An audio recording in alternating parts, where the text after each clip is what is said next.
اللہ رب العزت دیکھتا ہے، سنتا ہے، وہ یہ طاقت رکھتا ہے کہ جو چاہے کرے اور جب جس وقت جس کو جس چیز سے چاہے نواز دے۔ اس لیے اگر ہمارا یہ یقین ہے کہ ہمارا رب ایسا ہی ہے تو اس چیز سے ہمارے اندر دعا کا جذبہ اور زیادہ پیدا ہوگا۔ جتنا جتنا انسان کو اللہ سبحانہ وتعالیٰ کی معرفت حاصل ہوتی چلی جاتی ہے تو فطری طور پر، قدرتی طور پر اس کے اندر یہ جذبہ پیدا ہوتا جاتا ہے کہ وہ اپنی ہر ضرورت کے لیے، چھوٹی ضرورت کے لیے بھی اور بڑی ضرورت کے لیے بھی اپنے اسی رب کو پکارے اور اس سے دنیا اور آخرت کی سعادتیں اور بھلائیاں مانگ لے۔ وہ اسی کو اپنا کارساز بنا لے، اسی کو اپنا مددگار سمجھے۔ اس لیے دعا کرتے رہنا چاہیے۔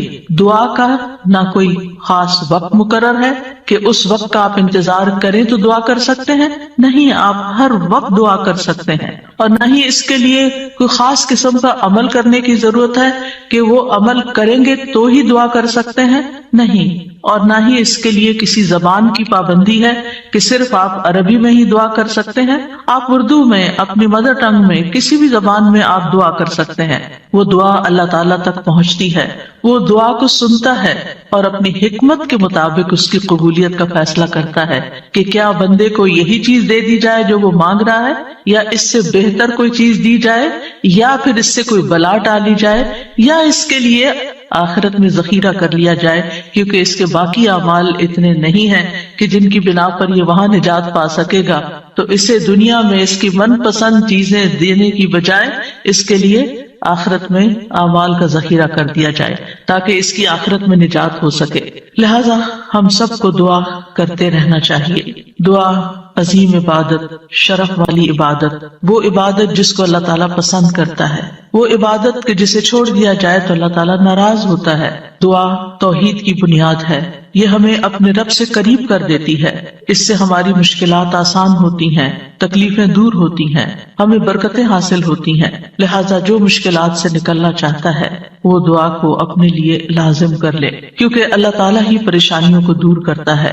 امن یجیب المضطر اذا دعاہ ویکشف السوء، بھلا کون ہے جو لاچار کی فریاد رسی کرتا ہے جب وہ اسے پکارتا ہے اور اس کی تکلیف کو دور کر دیتا ہے۔ تو جو شخص بھی مشکلات سے، پریشانیوں سے نجات چاہتا ہے اس کے لیے ضروری ہے کہ وہ دعا کو لازم کر لے، کیونکہ اللہ تعالیٰ ہی پریشانیاں دور کرتا ہے۔ اللہ تعالیٰ کے علاوہ کوئی نہیں جو پریشانی دور کر سکے۔ وقتی طور پر کوئی آپ کو دلاسا دے دے گا، کوئی آپ کی ہمت افزائی کر دے گا، کوئی آپ کا دکھ بانٹ دے گا، لیکن آپ کی مشکل صرف اور صرف اللہ تعالیٰ ہی حل کر سکتا ہے۔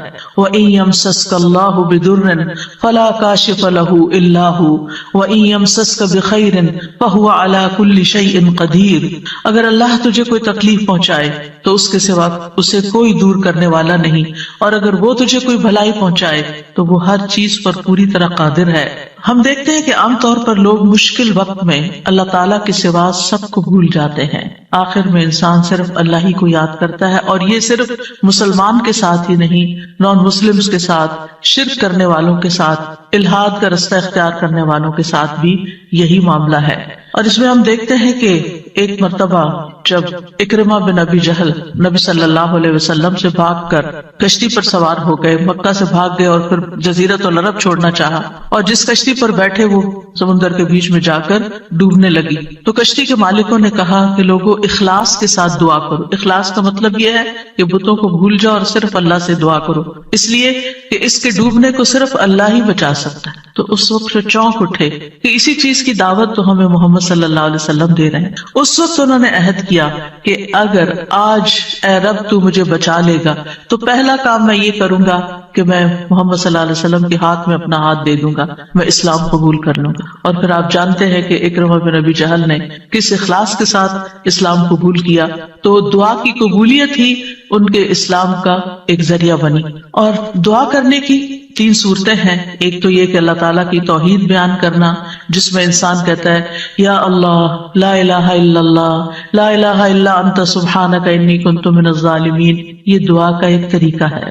یہاں آپ صرف اللہ تعالیٰ کی توحید بیان کر رہے ہیں، اپنی کوتاہیوں کا اعتراف کر رہے ہیں۔ پھر اسی طرح آپ کہتے ہیں ربنا، اے ہمارے رب، یہاں بھی آپ اپنے رب کو رب کہہ کے پکار رہے ہیں، گویا اللہ تعالیٰ کی تعریف کر رہے ہیں۔ اور پھر دوسرا طریقہ یہ ہے کہ اللہ تعالیٰ سے انسان صرف بخشش کا سوال کرتا رہے اور رحمت کا سوال کرتا رہے، جیسے استغفر اللہ استغفر اللہ استغفر اللہ، کیونکہ اگر آپ کی بخشش ہو گئی تو آپ کے راستے میں جتنی بھی مشکلات ہیں وہ خود بخود حل ہونا شروع ہو جائیں گی. یعنی آپ کو اس وقت کہنے کی ضرورت نہیں ہوگی کہ یار مجھے یہ چاہیے مجھے وہ چاہیے، آپ صرف یہ کہتے ہیں کہ اللہ وہ گناہ جو میرے اور تیرے بیچ میں حائل ہو گئے ہیں، جو تیری رحمت تک مجھے پہنچنے نہیں دے رہے، یا رب تو ان کو دور کر دے، تو مجھے معاف کر دے.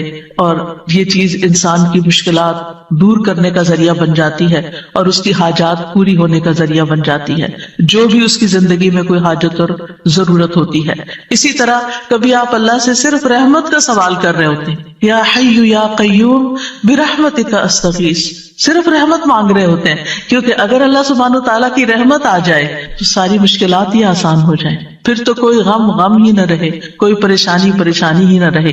اور تیسرا طریقہ ہے کہ انسان اللہ تعالیٰ سے اپنی دنیاوی حاجات مانگے یا آخرت کی ضروریات مانگے، جیسے اے اللہ مجھے مال دے، اے اللہ مجھے اولاد دے، اے اللہ مجھے گھر دے، اے اللہ مجھے گاڑی دے. اور صحابہ اتنی چھوٹی چھوٹی چیزیں بھی مانگتے تھے، جیسے جوتی کا تسمہ اگر ٹوٹ گیا تو بھی اللہ سے مانگتے تھے. چھوٹی سے چھوٹی ضرورت سے لے کے بڑی سے بڑی ضرورت تک براہ راست اللہ تعالیٰ سے مانگی جا سکتی، اور اس میں کوئی عیب کی بات نہیں، کوئی گناہ کی بات نہیں. وہ آپ کا رب ہے، وہ سب سے زیادہ آپ کا خیر خواہ ہے، لہٰذا آپ اس سے نہیں مانگیں گے تو کس سے مانگیں گے؟ اور وہ جو سب کچھ دینے پہ قادر ہے اس سے نہیں مانگیں گے تو کس سے مانگیں گے؟ لہٰذا اس کو پکارتے رہنا چاہیے. تو نمبر 1 طریقہ صرف اللہ کی توحید بیان کرنا، اللہ کی تعریف کرتے رہنا. عرفہ کے دن کی سب سے بہترین دعا کیا ہے؟ لا الہ الا اللہ وحدہ لا شریک لہ لہ الملک ولہ الحمد وہو علی کل شیء قدیر. اس میں کیا مانگا آپ نے؟ کچھ بھی نہیں، آپ نے صرف اللہ کی توحید بیان کی ہے، لا الہ الا اللہ کہا ہے، وحدہ کہا ہے، لا شریک لہ کہا ہے، اپنے آپ کو اللہ کے لیے خالص کیا ہے. یہ دعا ہے. اور پھر دوسرا یہ کہ استغفار اور رحمت کی دعا. اور تیسرا کوئی بھی ضرورت جو ہو کسی بھی زبان میں، کسی بھی چیز کی، روحانی، جذباتی، مادی، دنیا کی، آخرت کی، کوئی بھی چیز وہ مانگتے چلے جائیں. ہم دیکھتے ہیں کہ انبیاء علیہ السلام اپنی حاجات اللہ تعالیٰ کے سامنے رکھتے تھے، مشکل وقت میں اللہ تعالیٰ کی طرف رجوع کیا کرتے تھے.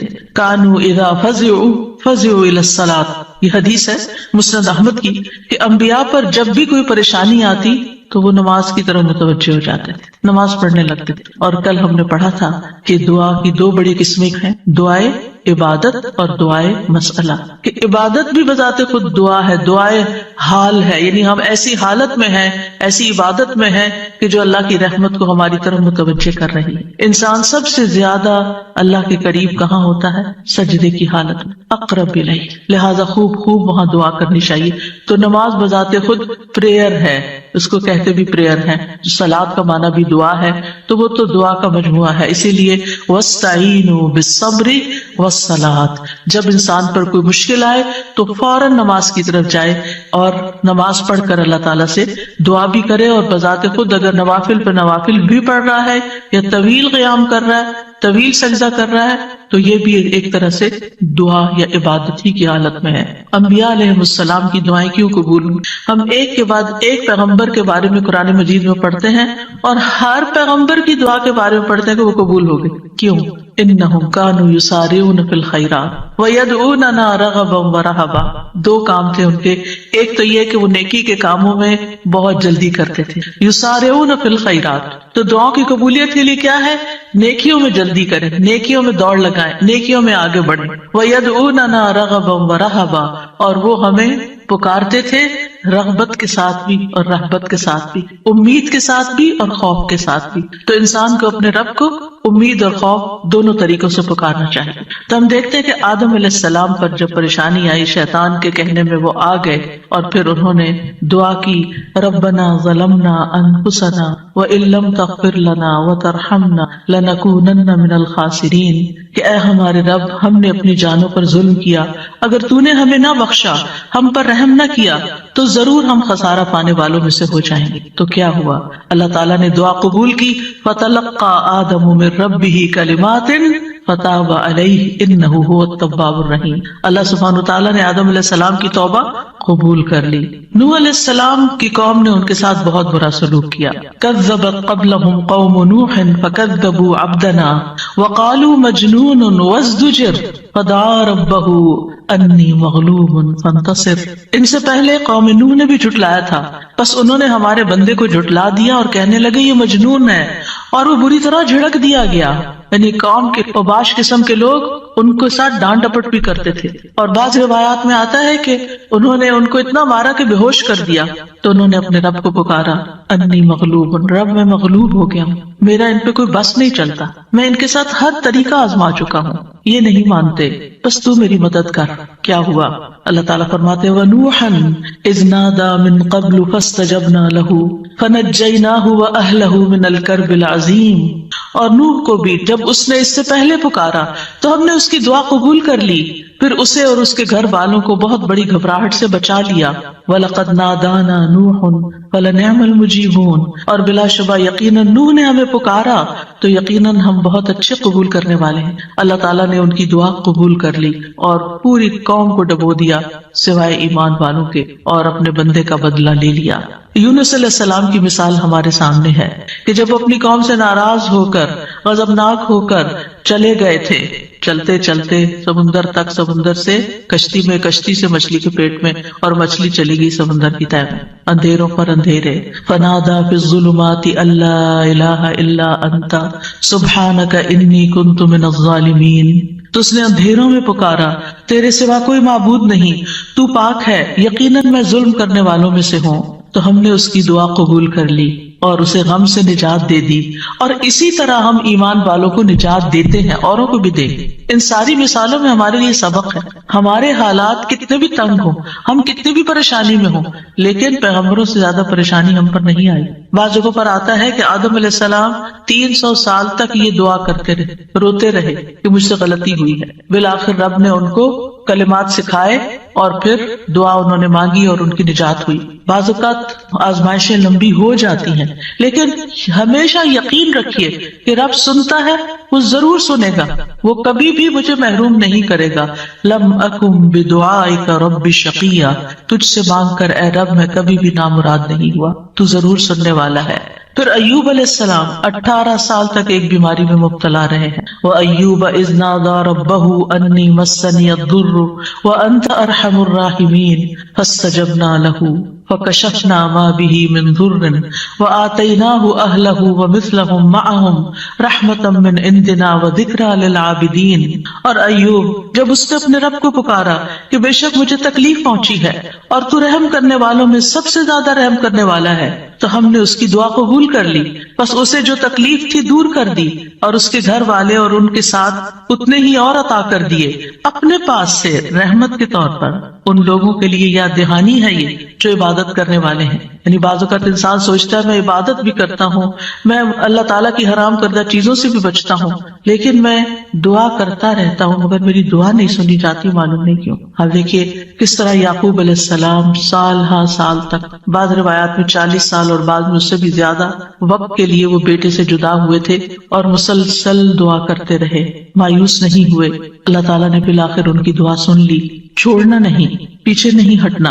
ایوب علیہ السلام نے کہا تھا انی مسنی الضر وانت ارحم الراحمین، اللہ مجھے تکلیف پہنچی ہے اور تو سب سے بڑا رحم کرنے والا ہے، تو سب مہربانوں میں سے بڑھ کر مہربان ہے، تو مہربانی نہیں کرے گا تو اور کون کرے. تو یہاں انہوں نے اللہ تعالیٰ کی رحمت کی فریاد کی. پھر ابراہیم علیہ السلام مشکل ترین حالات میں اللہ تعالیٰ پر توکل کرتے ہیں. ابن عباس کہتے ہیں کہ یہ کلمہ حسبنا اللہ و نعم الوکیل ابراہیم علیہ السلام نے اس وقت کہا تھا جب انہیں آگ میں ڈالا گیا تھا، اور ان کے اس کلمے کی وجہ سے ان پر آگ ٹھنڈی ہو گئی، کیونکہ انہوں نے کہا تھا حسبنا اللہ و نعم، حسبنا اللہ، اللہ ہمیں کافی ہے. یہ بھی پکارنے کا ایک انداز ہے، اللہ کی رحمت کو طلب کرنے کا ایک انداز ہے. اور ان کے اس کہنے پر اللہ سبحانہ وتعالیٰ نے کیا فرمایا، قُلْنَا يَا نَارُ كُونِي بَرْدًا وَسَلَامًا عَلَى إِبْرَاهِيمَ، اے آگ تو ابراہیم پر سراسر ٹھنڈک اور سلامتی والی بن جا. ابراہیم علیہ السلام نے نیک اولاد کی دعا کی، رب هب لي من الصالحین فبشرناہ بغلام حلیم، اے میرے رب مجھے لڑکا عطا کر جو نیکوں میں سے ہو، تو ہم نے اسے ایک بردبار لڑکے کی خوشخبری دی، بغلام حلیم۔ ایسا نہیں ہوا کہ ابراہیم علیہ السلام نے ادھر دعا کی اور ادھر ان کو اسحاق اور اسماعیل علیہ السلام مل گئے۔ انتہائی بڑھاپے کی حالت میں جا کر بہت سالوں کے بعد دعا قبول ہوئی۔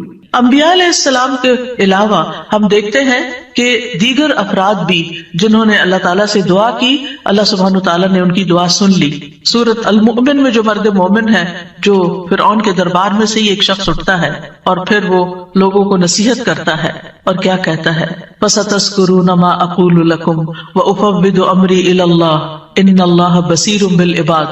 فرعون کے دربار میں ایک شخص کا اٹھ کر لوگوں کو سمجھانا، فرعون کو سمجھانا، خوب نصیحتیں کرنا، کھلا موسیٰ علیہ السلام پر ایمان لانا، یہ بہت بڑی بغاوت تھی اور بہت بڑا نقصان ہو سکتا تھا، لیکن اس مرد مومن نے کیا کہا، افوض امری الی اللہ، میں اپنا معاملہ اللہ کے سپرد کرتا ہوں۔ کیا ہوا پھر، فوقاہ اللہ سیئات ما مکروا وحاق بآل فرعون سوء العذاب، اللہ نے اسے ان کی بری چالوں سے بچا لیا، جو انہوں نے تدبیریں کی تھی ان سے نجات دی، اور آل فرعون کو برے عذاب نے گھیر لیا۔ اللہ نے اپنے بندے کو بچا لیا اور پوری قوم کو ڈبو دیا۔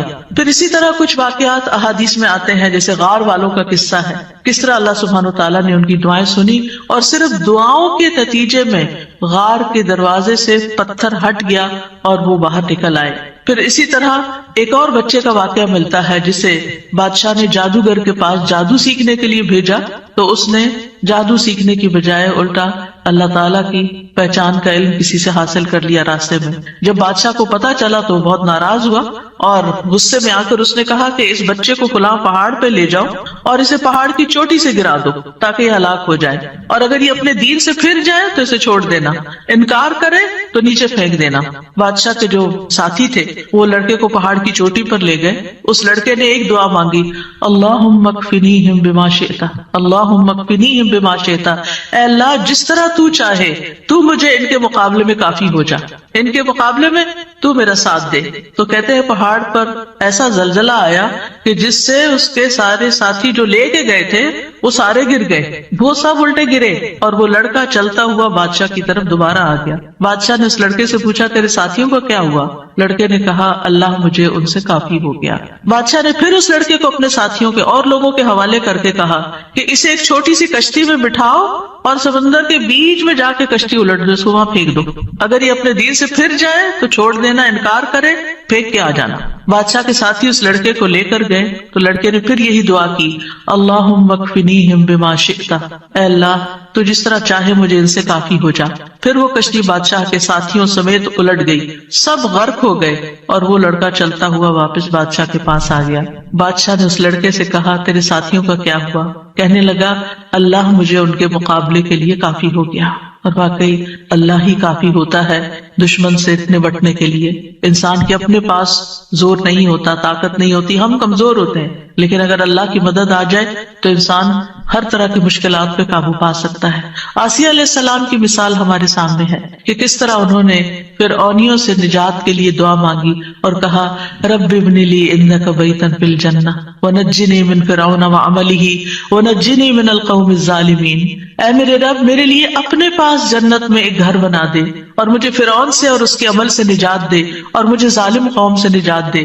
تو کیا ہوا؟ اللہ تعالیٰ نے ان کی دعا قبول کر لی۔ ابو ہریرہ کہتے ہیں کہ فرعون نے اپنی بیوی کے دونوں ہاتھوں اور دونوں پاؤں کے لیے 4 میخیں گاڑی، یعنی جیسے وصولی دیتے ہیں نا، تو ہر ہاتھ میں میخ گاڑی اور پاؤں میں بھی۔ جب وہ فرعونی ان سے جدا ہوتے تو فرشتے ان پہ سایہ کر لیتے۔ اس وقت انہوں نے یہ دعا کی تو اللہ تعالیٰ نے جنت میں ان کے گھر سے پردہ ہٹا کر ان کو گھر دکھا، یہ گھر بن چکا تھا اس صبر کی بدولت جو انہوں نے اس تکلیف پر کیا اور اپنے ایمان کو بچایا۔ سارہ علیہ السلام نے کس طرح اس ظالم بادشاہ کے مقابلے میں مدد طلب کی۔ آپ جانتے ہیں کہ ابراہیم علیہ السلام نے سارہ کے ساتھ ہجرت کی تھی اور انہیں لے کر ایک شہر میں پہنچے، جو اس کا بادشاہ تھا وہ بہت ظالم تھا، اور جب اسے پتا چلتا کہ کوئی مسافر ایسا ہے جس کے ساتھ بہت خوبصورت عورت ہے تو وہ اس سے زبردستی چھین لیتا تھا۔ اسے پتا چلا کہ ابراہیم علیہ السلام اپنے ساتھ ایک ایسی عورت کو لائے ہیں جو عورتوں میں سب سے زیادہ خوبصورت ہے، تو انہوں نے ابراہیم علیہ السلام کو پیغام بھیجا کہ یہ تمہارے ساتھ کون ہے؟ تو انہوں نے کہا کہ یہ میری بہن ہے۔ پھر سارا کے پاس گئے تو انہوں نے کہا میری بات کو جھٹلانا نہیں، کیونکہ میں نے ان کو بتایا کہ تم میری بہن ہو، اللہ کی قسم اس سرزمین میں میرے اور تمہارے علاوہ دوسرا کوئی مومن نہیں، یعنی ہم ایمان میں بہن بھائی ہیں۔ تو انہوں نے پھر سارا کو ظالم کے پاس بھیج دیا۔ بادشاہ سارا کی طرف بڑھنے لگا تو یعنی حضرت سارا نے اٹھ کر وضو کیا، نماز پڑھنے لگی اور یہ دعا کی، اللہم ان کنت آمنت بک وبرسولک واحسنت فرجی الا علی زوجی فلا تسلط علی الکافر۔ اے اللہ اگر میں تجھ پر اور تیرے رسول پر ایمان لائی ہوں اور میں نے اپنی شرمگاہ کو اپنے شوہر کے سوا محفوظ رکھا ہے تو اس کافر کو میرے اوپر مسلط نہ ہونے دے۔ اس پر بادشاہ کا سانپ گلے میں پھنس گیا اور گر کر ایڑیاں رگڑنے لگا اور حضرت سارا کو نجات مل گئی۔ نہ صرف ایک نجات ملی بلکہ ان کے ساتھ توفتن حضرت ہاجر کو بھی ساتھ دیا گیا۔ خولہ بنت ثعلبہ کی مثال قرآن میں آپ کے سامنے ہے کہ کس طرح ان کے شوہر نے ان سے زہار کیا تو وہ پریشان ہو گئی اور نبی صلی اللہ علیہ وسلم کے پاس آئیں اور تکرار کرنے لگی کہ میرے مسئلے کا کوئی حل بتایا جائے۔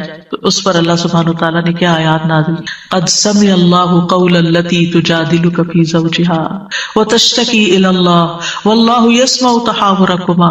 اللہ نے سن لی اس عورت کی بات جو تم سے اپنے شوہر کی شکایت کر رہی تھی اور اپنے خامد کے بارے میں جھگڑ رہی تھی اور اللہ کی طرف شکایت کر رہی تھی اور اللہ تم دونوں کی بات سن رہا تھا۔ تو اللہ سبحانہ تعالیٰ نے اس عورت کی بات سن لی کا مطلب کیا ہے؟ دعا قبول کر لی، مسئلے کا حل مل گیا۔ اسی طرح سلف صالحین جو ہیں وہ بھی اللہ کو پکارتے ہیں۔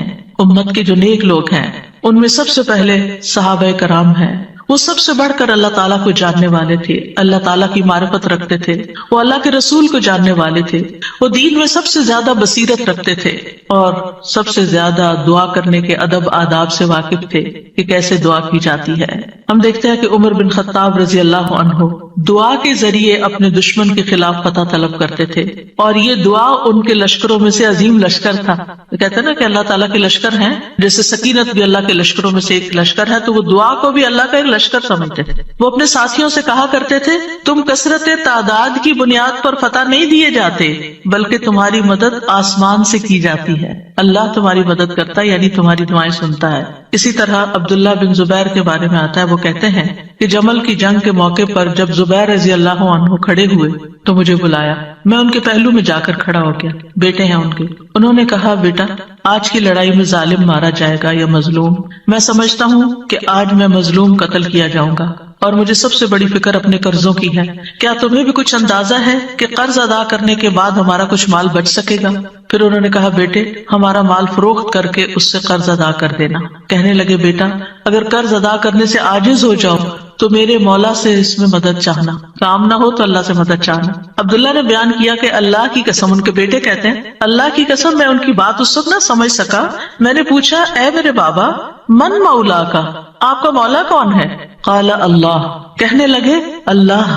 عبداللہ کہتے ہیں اللہ کی قسم قرض ادا کرنے میں جب بھی دشواری پیش آئی میں نے اسی طرح دعا کی، یا مولا زبیر، ہے زبیر کے مولا، اقض عنہ دینہ، آپ ان کی طرف سے قرض ادا کر دیجئے، اس کا بندوبست کر دیجئے، اور ادائیگی کی کوئی نہ کوئی صورت پیدا ہو جاتی، دعا قبول ہو جاتی۔ سفیان ثوری کہا کرتے تھے اے وہ ذات جس کو اپنے تمام بندوں میں سے وہ انسان سب سے زیادہ محبوب ہے جو اس سے مانگے تو کثرت سے مانگے، یعنی اللہ تعالیٰ کو وہ شخص زیادہ پیارا ہے جو زیادہ دعائیں کرتا ہے۔ اے وہ ذات جس کو اپنے تمام بندوں میں سے وہ انسان سب سے زیادہ ناپسند ہے جو اس سے نہیں مانگتا، کیونکہ جو انسان دعا نہیں کرتا اللہ تعالیٰ اس سے ناراض ہوتا ہے۔ اور تیرے سوا کوئی بھی ایسا نہیں ہے اے میرے رب۔ کیا مطلب؟ کوئی بھی اور ایسا نہیں۔ اگر کسی سے بھی انسان ایک سے زیادہ دفعہ کچھ مانگ لے تو وہ ناراض ہو جاتا ہے، اور نہ مانگے تو خوش رہتے ہیں۔ ایون ماں باپ بھی آپ دیکھیں، اگر بچے ایک دفعہ کچھ مانگے تو کہ اچھا بیٹا لے لو، پھر دوسری دفعہ پھر مانگے تو ایک دن آتا ہے کہ ماں باپ بھی کہتے کہ تم کب تک مانگتے رہو، اپنا بندوبست خود کرو۔ لیکن اللہ سبحانہ تعالیٰ کبھی ایسا نہیں کہتے کہ کب تک تم مجھ سے دعائیں کرتے رہو گے۔ وہ پسند کرتے ہیں کہ بندہ دعا کرتا رہے، اور بعض لوگوں کو تو دعا میں ایسا لطف آتا ہے، اللہ تعالیٰ سے مناجات کرنے میں، اللہ تعالیٰ کو پکارنے میں، اللہ تعالیٰ کے آگے ہاتھ پھیلانے میں، اللہ تعالیٰ کی طرف رجوع کرنے میں ایسی لذت آتی ہے کہ ان کی یہ لذت اس چیز کی لذت سے بھی بڑھ جاتی جو وہ مانگ رہے ہوتے ہیں۔ تو اس لیے کبھی بھی انسان مانگنے سے دور نہ رہے، مانگتا رہے۔ صرف بڑی حاجتیں نہیں، بڑے مسائل نہیں، چھوٹی چھوٹی چیزیں بھی. لیس بن سعد کہتے ہیں کہ ابو حازم کہا کرتے تھے مجھے نمک بھی چاہیے تو میں اپنی دعاؤں میں اللہ سے مانگتا ہوں کہ مجھے نمک چاہیے. نمک سب سے چھوٹی چیز ہوتی ہے نا. اور پھر اسی طرح بعض سلف صالحین اپنی نمازوں میں اللہ تعالیٰ سے اپنی تمام ضروریات مانگتے تھے، یعنی چھوٹی بڑی سب، یہاں تک کہ آٹے میں ڈالا جانے والا نمک، بکری کا چارہ، گھاس بھی اللہ سے مانگتے تھے. چھوٹی چھوٹی چیزیں بھی ایک تعلق کو ظاہر کرتا ہے نا یہ، اور اس بات کے یقین کو ظاہر کرتا ہے کہ وہی دیتا ہے. یہ چھوٹی چیزیں بھی وہی دیتا ہے، اگرچہ اسباب ہیں دنیا میں لیکن اصل میں پیچھے اسی کا ہاتھ ہے. حضرت عائشہ کہا کرتی تھی سب کچھ اللہ سے مانگو، یہاں تک کہ جوتے کا تسمہ بھی اللہ سے مانگو، کیونکہ اگر اللہ میسر نہ کرے تو وہ کبھی میسر نہ ہو، اللہ نہ دے تو کبھی نہیں ملتا، چاہے چھوٹی سی چیز ہی کیوں نہ ہو. یاد رکھیے دعا کی قبولیت کے کچھ درجات ہیں، یعنی ہم سب مانگتے ہیں، پیغمبروں نے مانگا، ابھی تک ہم نے دیکھا کہ سب مانگ رہے ہیں اور دعائیں قبول بھی ہو رہی ہیں، تو اس کے کچھ درجات ہیں، لیولز ہیں. رسول اللہ صلی اللہ علیہ وسلم نے فرمایا اگر کوئی شخص اللہ سے دعا کرتا ہے تو اس کی دعا ضرور قبول ہوتی ہے، اس کی دعا ضرور قبول ہو جاتی ہے، خواہ دنیا میں اسے وہ چیز دے دی جائے، یعنی جو مانگ رہا ہے وہ یہی مل جائے، یا اس کے لیے آخرت میں ذخیرہ بنا دیا جائے، یا پھر اس دعا کے بقدر اس کے گناہوں کا کفارہ ادا ہو جاتا ہے، بشرطے کہ اس کی دعا کسی گناہ یا قطع رحمی کے لیے نہ ہو اور وہ جلدی نہ کرے. تو تین چیزیں ہو گئی، یا وہی چیز مل گئی جو مانگی، یا پھر آخرت کے لیے جمع ہو گئی کہ وہاں بدلہ ملے گا، یا پھر دنیا میں کیے جانے والے گناہوں کا کفارہ ہو گیا. بعض اوقات انسان اللہ کی نافرمانی کے کچھ کام کر رہا ہوتا ہے، مثلا نماز کے لیے صبح وقت پہ نہ اٹھنا. کچھ لوگ روٹین میں ریگولرلی دیر سے فجر پڑھتے ہیں، رات کو دیر سے سوتے ہیں، صبح دیر سے اٹھتے ہیں. اگر ان کو سمجھایا جائے تو وہ کہتے ہیں ہم پڑھ تو لیتے ہیں، جب اٹھتے ہیں پڑھ لیتے ہیں. بھئی کبھی کبھار تو ایسا ہو جائے، لیکن روز کا ہی اگر کام ہو جائے تو یہ کوئی معمولی چیز ہے؟ یہ اللہ کی نافرمانی ہے. اور ایسی اور بھی چیزیں ہو سکتی ہیں زندگی میں جو ہم اللہ کے حکم کی نافرمانی کر رہے ہیں. اب یاد ہوگا کہ جب میں نے رمضان کا لیکچر دیا تو اس میں سب سے پہلے یا ایھا الذین آمنوا پہ بات ہوئی تھی. یا ایھا الذین آمنوا، اے لوگوں جو ایمان لائے، تم پہ روزے فرض کر دی، یعنی روزے رکھو. اور کتنے ہی اللہ تعالیٰ کے احکامات ایسے ہیں جو اللہ تعالیٰ مومنوں سے ان کو فلفل کرنے کے لیے کہتا ہے، لیکن کیا ہم وہ سارے فلفل کر رہے ہیں؟ اگر ہماری کوئی بات نہ مانے تو ہم کتنے ناراض ہوتے ہیں. کوئی بچہ ہماری بات نہ سنے، مثلا شور کر رہا ہے، ہم کہتے ہیں چپ ہو جاؤ، نہیں چپ ہوتا. پھر آپ کہتے ہیں دیکھو چپ ہو جاؤ، شور نہیں کرو، دیکھو بھائی کو نہیں مارو. ایک دفعہ، دو دفعہ، تین دفعہ، پھر اٹھ کے کیا کرتے ہیں؟ پھر لگانی پڑتی ہے. کیوں لگانی پڑتی؟ تاکہ فساد ختم ہو، لڑائی ختم ہو. ویسے نہیں وہ مان رہا، ہمارا بھی یہی حال ہے. اللہ تعالیٰ ہمیں ڈھیل دیے رکھتے ہیں، یہ غلط کام نہیں کرو، نہیں کرو، نہیں کرو، مختلف چانسز ملتے رہتے ہیں، نہیں چھوڑتے. پھر اللہ تعالیٰ کسی مشکل میں ڈال دیتے ہیں، اب بندے بنو گے تم، اب آؤ گے میری طرف. پھر بندہ اللہ کی طرف رجوع کرتا ہے، پھر توبہ کرتا ہے، پھر معافیاں مانگتا ہے، پھر دعائیں کرتا ہے، پھر اللہ سبحانہ وتعالیٰ اس کی دعا سن لیتا ہے اور اس کے پچھلے گناہ معاف ہو چکے. جب تک دعائیں کرتا رہتا ہے، وہ عبادت کی حالت میں ہوتا ہے نا، تو اس عبادت سے ان الحسنات یذھبن السیئات، گناہ جب معاف ہو جاتے ہیں، بندہ نکھر کے ٹھیک ہو جاتا ہے، پھر اس کی دنیا کی مشکل آسان ہو جاتی ہے اور آخرت میں بھی اس کی صفائی ہو چکی ہوتی ہے، گناہ کم ہو چکے ہوتے ہیں. ہمیں سمجھ نہیں آ رہی ہوتی کہ یہ ہمارے ساتھ کیا ہو رہا ہے، ہماری دعا کیوں نہیں قبول ہو رہی، لیکن وہ قبول ہو رہی ہوتی ہے. وہ کہیں اور کام کر رہی ہے، وہ کسی اور طریقے سے قبول ہو رہی ہے، وہ گناہوں کی معافی کا ذریعہ بن رہی ہے. اسی لیے دعا کا ایک طریقہ کیا ہے؟ صرف استغفار کرنا. جیسے نوح علیہ السلام نے کہا تھا فَقُلْتُ اسْتَغْفِرُوا رَبَّكُمْ إِنَّهُ كَانَ غَفَّارًا يُرْسِلِ السَّمَاءَ عَلَيْكُمْ مِدْرَارًا. قحط سالی ہو گئی، بارشیں رک گئی، استغفار کرو، بارشیں برسنے لگیں گی. تمہارے گناہوں کی وجہ سے رکی تھی، توبہ کر لو، پھر حالات اچھے ہو جائیں گے. سارے مل کے توبہ کرو، پوری قوم توبہ کرے. اسی لیے وہ صلاۃ الاستسقاء پڑھی جاتی ہے، سب مل کے دعا کرتے ہیں اللہ تعالیٰ سے. تو نبی صلی اللہ علیہ وسلم نے فرمایا بشرطے کہ اس کی دعا کسی گناہ یا قطع رحمی کے لیے نہ ہو اور وہ جلدی نہ کرے. صحابہ نے عرض کیا یا رسول اللہ جلدی سے کیا مراد ہے؟ آپ نے فرمایا یہ کہے کہ میں نے اللہ سے دعا کی لیکن اس نے قبول نہیں کی، یہ نہ کہے کبھی. بعض اوقات کوئی شخص اپنا مسئلہ بتاتا ہے نا اور اس کو حل یہ بتایا جاتا ہے دعا کرو، تو کہتے ہیں دعا تو بہت کی ہے، بھئی پھر اور کیا کرنا ہے؟ پھر بھی دعا ہی کرنی ہے، ابھی اور بھی کرنی ہے، ابھی کاؤنٹ پورا نہیں ہوا، ابھی ٹائم پورا نہیں ہوا. جب تک وہ ٹائم نہیں آتا تمہیں مانگتے چلے جانا ہے. مانگتے رہو، اسی میں فائدہ ہے. تمہیں نہیں پتا تمہارے لیے کتنا بڑا اجر اکٹھا ہو رہا ہے. اگر آج وہ قبول ہوگی نا تم پھر مستی میں آ جاؤ، کیونکہ اللہ تعالیٰ کو زیادہ پتا ہے نا کہ اس بندے کو اگر میں نے یہ چیز دے دی اس کی تو آخرت خراب ہو جائے گی. آپ کو نہیں پتا ہوتا کہ آپ اگر اپنے بچے کو اس ایج میں گاڑی لے دیں گے تو وہ کیا کرے گا، اس ایج میں فلاں چیز دے دیں گے تو کیا کرے گا. حالانکہ آپ افورڈ کر سکتے ہیں، آپ اس کو دے سکتے ہیں، لیکن کیوں نہیں کوئی چیز دیتے اس وقت جب وہ مانگ رہا ہوتا ہے، آپ کی منتیں کر رہا ہوتا ہے، دائیں بائیں آگے پیچھے دن رات آپ کے پیچھے بچے پڑ جاتے ہیں. مجھے یاد ہے کہ میرے ایک بچے کو جب فون چاہیے تھا تو پیچھا ہی نہیں چھوڑتا تھا، دن رات میرے پیچھے، دن رات میرے. میں نہیں دینا چاہتی تھی کہ ابھی وہ ایج نہیں میچورٹی کی کہ جس میں فون دیا جائے. تو کیا میں ظالم تھی؟ نہیں، اسی کی خاطر، اسی پر مہربانی اور اسی کے فائدے کی خاطر نہیں دینا چاہتی. یہ تو ہم انسان ہیں کم عقل، چھوٹی سی عقل میں تھوڑی سی بات سمجھ جاتے ہیں کہ ابھی یہ چیز نہیں دینی. اسی طرح آپ کے گھر میں مثلاً کوئی شوگر کا پیشنٹ ہے، اس کا من پسند کھانا رکھا ہوا ہے لیکن آپ اس کو نہیں دیتے. کیوں نہیں دیتے؟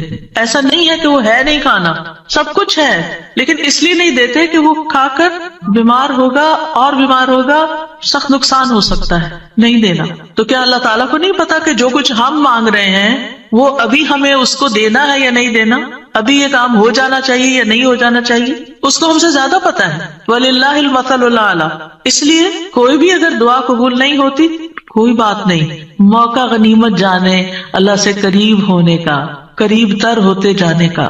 اسی میں خیر، اسی میں بھلائی ہے. قَدْ جَعَلَ اللَّهُ لِكُلِّ شَيْءٍ قَدْرًا.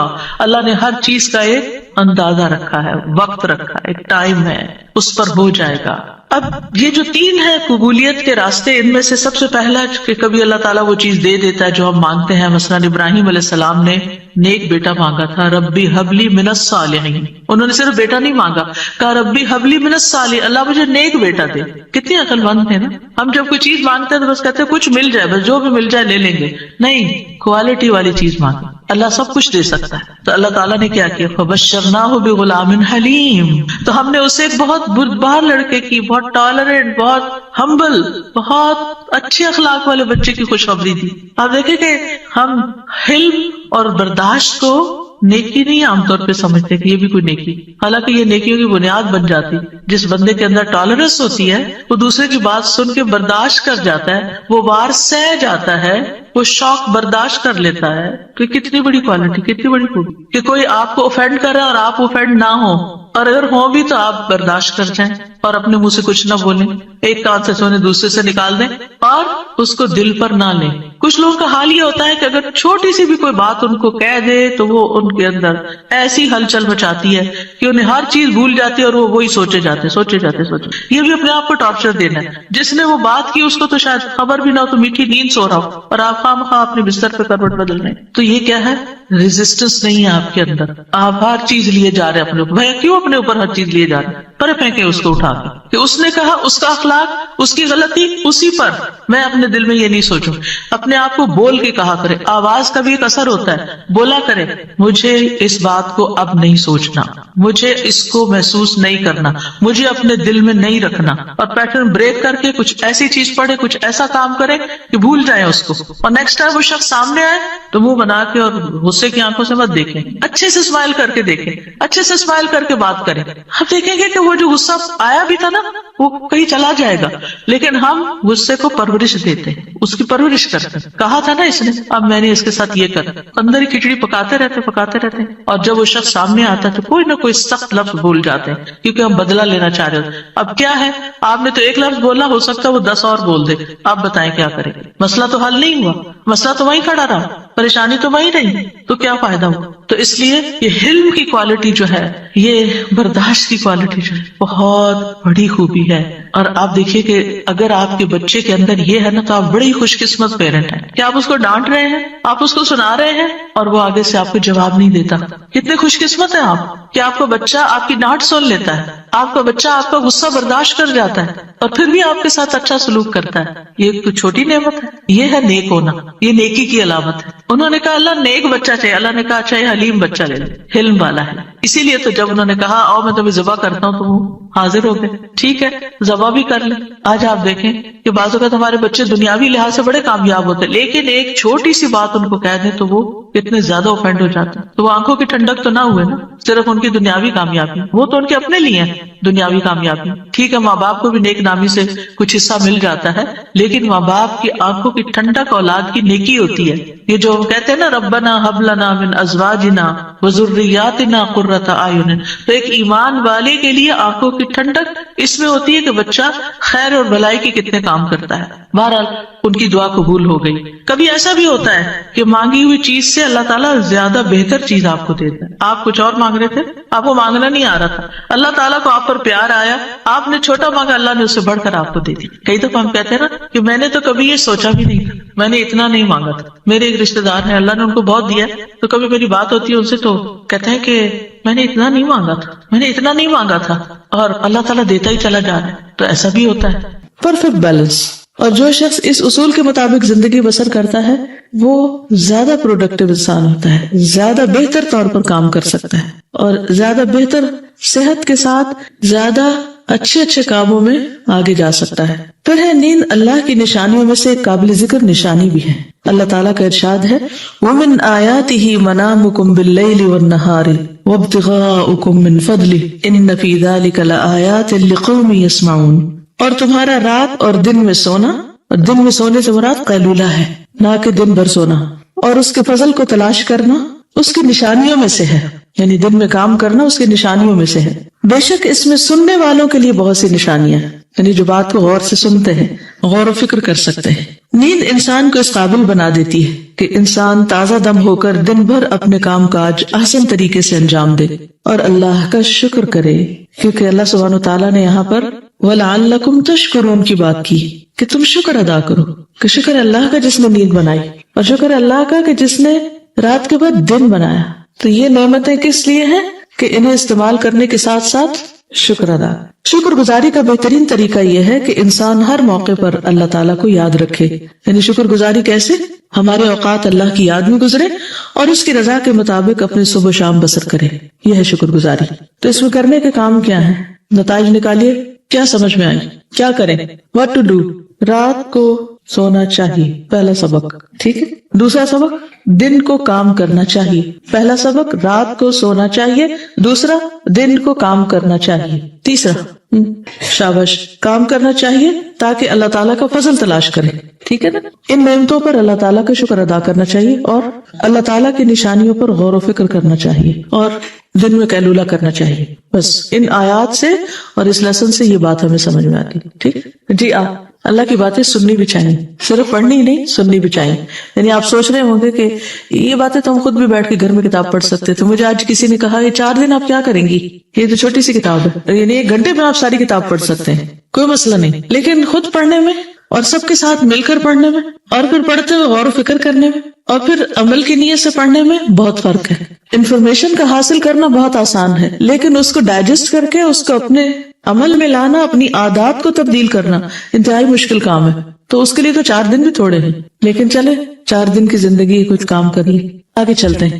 نیند اور بیداری کے اوقات. سونے جاگنے کے اوقات کو باقاعدہ منظم کرنے کی ضرورت ہے. اللہ تعالیٰ نے انسانوں کے اندر ایک ایسا خودکار نظام بایولوجیکل کلاک سیٹ کیا ہوا ہے جو دن رات کے آگے پیچھے چلنے کے ساتھ ساتھ کام کرتا ہے. یعنی جیسے دن اور رات آگے پیچھے آتے جاتے ہیں نا, کبھی رات لمبی ہوتی ہے, کبھی دن چھوٹا ہوتا ہے, کبھی دن لمبا ہوتا ہے, رات چھوٹی ہوتی ہے, تو اس کے مطابق ہماری باڈی بھی ایڈجسٹ کرتی چلی جاتی ہے. اور پھر آپ دیکھیں گے کہ بچپن سے ہی بچوں کے اندر مختلف ہیبٹس یا تو اچھی طرح ڈیولپ ہو جاتی ہیں یا نہیں, لیکن عموماً چھوٹے بچے صبح بہت جلدی جاگ جاتے ہیں. مثلاً بہت چھوٹے بچے فجر کے وقت جاگ جاتے ہیں. یہ اور بات ہے کہ انہیں دودھ پلا کے تھپک کے پھر سلا دیا جاتا ہے کیونکہ ان کے سونے کے اوقات زیادہ ہوتے ہیں. ابھی ان کے کام کرنے کے دن نہیں آئے, آرام کے دن ہیں. اللہ سبحانہ وتعالیٰ نے ایک بچپن رکھا ہے, ایک بڑھاپا رکھا ہے. تو بچپن میں بھی انسان آرام زیادہ کرتا ہے, سوتا ہے, اور بڑھاپے میں بھی آپ نے دیکھا کہ بوڑھے لوگوں کے پاس زیادہ کام نہیں ہوتا تو موسٹلی وہ آرام کرتے رہتے ہیں. تو زیادہ کام زندگی کے کس حصے میں ہوتا ہے؟ جوانی میں. لیکن اگر جوان سست ہو جائے تو پھر کیا ہو، یا وہ کسی اور کام میں لگ گئے. اسی طرح اندھیرا چھاتے ہی انسان کے اعصاب سست ہونے لگتے ہیں، تھکن کا احساس غالب آنے لگتا ہے اور لیٹنے کو دل چاہتا ہے. یعنی ایک نیچرل سی انسان کے اندر ایک ارج ہوتی ہے. ارشاد باری تعالیٰ ہے هو الذی جعل لکم اللیل لتسکنوا فیہ والنہار مبصرا ان فی ذلک لآیات لقوم یسمعون. وہی ذات ہے جس نے تمہارے لیے رات بنائی تاکہ تم اس میں سکون حاصل کرو اور دن کو روشن بنا دیا، بے شک اس میں ان لوگوں کے لیے نشانیاں ہیں جو سنتے ہیں. وَهُوَ الَّذِي جَعَلَ لَكُمُ اللَّيْلَ لِبَاسًا وَالنَّوْمَ سُبَاتًا وَجَعَلَ النَّهَارَ نُشُورًا. اور وہی ذات ہے جس نے تمہارے لیے رات کو لباس اور نیند کو آرام اور دن کو اٹھنے کا وقت بنایا ہے. اب بتائیے کیا کریں گے؟ وَجَعَلَ النَّهَارَ نُشُورًا کیا ترجمہ کریں گے؟ اللہ تعالیٰ کا منصوبہ کیا ہے، اس کا پلان کیا ہے کہ دن کو کس لیے بنایا جائے؟ سو کر دوبارہ اٹھنے کے لیے. اور ہم نے کیا بنا دیا اس کو؟ سو کے دوبارہ سونے کے لیے. وَجَعَلَ النَّهَارَ نُشُورًا. ایسا کیوں ہے کہ ہم اب راتوں کو جاگنا پسند کرتے ہیں اور دن کو سو جانا؟ ایسا کیوں ہو گیا؟ اور لوگ اس کو جسٹیفائی بھی کرتے ہیں. ایک وقت ہوتا تھا کہ دن کو سونا برا سمجھا جاتا تھا، لیکن اب بڑے چھوٹے بچے جوان سب سو رہے ہوتے ہیں اور کوئی برا نہیں سمجھتا، کیونکہ جب سبھی سو رہے ہیں تو کون کس کے عمل کو برا سمجھے جو وہ خود بھی کر رہا ہے. جی آپ بتائیے. ہاں، ہم ایک جسٹیفیکیشن خوبصورت تعویل یہ دیتے ہیں کہ ہمارا لائف سٹائل چینج ہو گیا. مومن کا لائف سٹائل کیسا ہوتا ہے؟ اللہ اور اس کے رسول صلی اللہ علیہ وسلم کے بتائے ہوئے طریقے کے مطابق ہماری زندگی جب ہی عبادت بن سکتی ہے نا کہ جب ہمارا لائف سٹائل وہ ہو جو اللہ تعالیٰ کے ہاں پسندیدہ ہو. اور عام طور پہ یہ کہا جاتا ہے کہ دن کو بہت ڈسٹربنس ہوتی ہے، چڑیا پرندے جو ہیں وہ بھی بولتے ہیں، انسان بھی برتن کٹکھٹاتے ہیں، اور بھی بہت سی چیزیں ہوتی ہیں، اس لیے پھر رات کو جاگتے ہیں. اور کیوں جاگتے ہیں رات کو؟ دن کو عام طور پر زیادہ سو جاتے ہیں تو پھر رات کو نیند نہیں آتی. تو بہت سے لوگوں کو یہ مسئلہ ہے کہ رات کو نیند نہیں آتی تو اس لیے وہ جاگتے ہیں، اور جاگ کر پھر کچھ کام بھی نہیں ہوتا کیونکہ دماغ بھی پوری طرح کام نہیں کر رہا، تو پھر وہ کیا کرتے ہیں؟ اس وجہ سے ہم دن کو زیادہ سو کر رات کو پھر سو نہیں پاتے. تو اکثر لوگوں کو رات کو جاگنے کی ایک بیماری سی ہو جاتی ہے، اور پھر جاگتے بھی ہیں تو ظاہر ہے کہ ان کی پھر کوئی سوشل لائف نہیں ہوتی. اس وقت باقی لوگ سو رہے ہوتے ہیں، نہ کہیں جا سکتے ہیں نہ آ سکتے ہیں. پھر ان کو کوئی کمپنی چاہیے ہوتی ہے، اگر گھر والے باقی سو رہے ہیں تو پھر وہ کمپنی کہاں سے ملتی ہے؟ ان کو آن لائن ملتی ہے. اور بہت سے غلط کام پھر رات کو ہوتے ہیں. سورۃ الفلق میں کیا ہے؟ وَمِن شَرِّ غَاسِقٍ إِذَا وَقَبَ. تو غاسق اندھیرے کو بھی کہتے ہیں کہ اندھیرے کے شر سے. تو رات میں جہاں کچھ اچھے کام ہو سکتے ہیں وہاں رات کا اپنا ایک شر بھی ہے، تو جس سے بچنا بہت مشکل ہوتا ہے.